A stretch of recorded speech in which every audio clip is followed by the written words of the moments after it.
안녕하세요. 오늘은 탕후루의 단맛 뒤에 숨어있는 어두운 뒷면에 대해 파헤쳐보는 시간을 가져보도록 하겠습니다.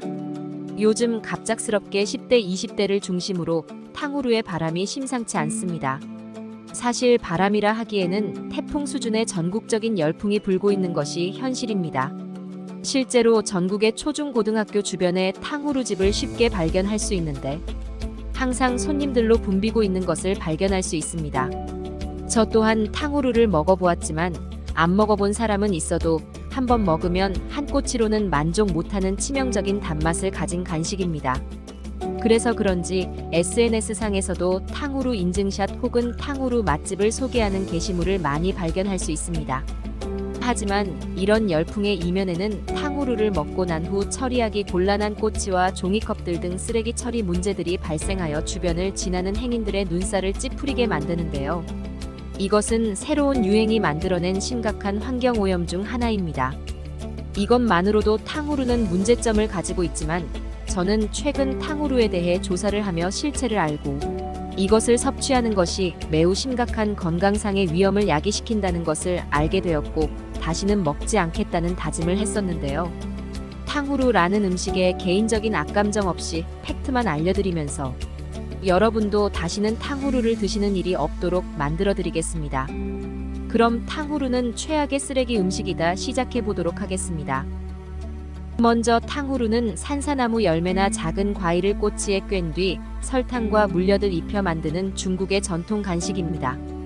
탕을 뜻하는 당과 호리병박을 뜻하는 호로가 합쳐진 용어로 탕후루의 역사를 기록한 정확한 문헌은 없지만 양귀비와 관련된 설이 있는데 12세기 말 양귀비가 원인 모를 병에 걸렸고 진료를 본 의사가 약으로 산사나무 열매를 먹게 하였는데 쓴 산사나무 열매를 쉽게 먹기 위하여 끓인 설탕물을 발랐다고 합니다. 이것을 먹은 양귀비는 병이 나았고 훗날 민간에 전해지며 탕후루로 발전했다고 합니다. 지금은 건강을 위협하는 간식으로 문제되고 있지만 최초의 형태는 병을 낫게 하는 약이었다니 참으로 아이러니하네요. 그럼 본격적으로 탕후루를 절대 먹으면 안 되는 이유를 3가지로 나눠 알려드리겠습니다. 첫 번째, 충치로 인한 치아 손상입니다. 최근 치과 의사들이 뽑은 치아에 안 좋은 음식 1위에 뽑힌 음식이 바로 탕후루입니다. 그 이유는 탕후루는 과일 위에 설탕물을 가열하여 얇게 덮어 씌워 굳혀 만든 극도로 단 음식입니다. 그래서 입에 넣는 순간 설탕 고형들이 끈적하게 치아에 달라붙음과 동시에 치아에는 미세한 홈이 있는데 이 홈에 박힌 탕후루의 당분은 칫솔모보다 작기 때문에 양치를 해도 완전히 제거가 어렵다고 합니다. 그런 일들이 반복된다면 멀쩡하던 치아도 금세 충치로 인해 썩어버리고 말 것입니다. 둘째, 과도한 당분 섭취입니다. 물론 당류는 우리 몸에 꼭 필요한 영양성분이지만 하루 섭취량을 넘긴다면 당연히 건강에 해로울 것입니다. 그리고 탕후루는 과일 종류에 따라 조금씩 다르지만 개당 14g에서 27g 정도의 당을 가지고 있다고 합니다. 세계보건기구 WHO는 가공식품을 통한 당류 섭취를 하루 25g 이하로 줄일 것을 권고합니다. 탕후루 1개 혹은 2개 꽂히면 하루 당 섭취량을 훌쩍 넘어서게 되며 이뿐만 아니라 현대사회 먹거리에 설탕은 항상 들어가게 되는데 다른 음식의 설탕까지 생각한다면 당분의 과한 섭취로 인해 이른 나이부터 당뇨병을 앓을 수도 있습니다. 특히 탕후루에 코팅된 설탕의 포도당은 순간적으로 혈액 내 혈당을 가파르게 올리는 혈당 스파이크를 일으키기 때문에 건강에 있어서 독극물이나 다름이 없습니다.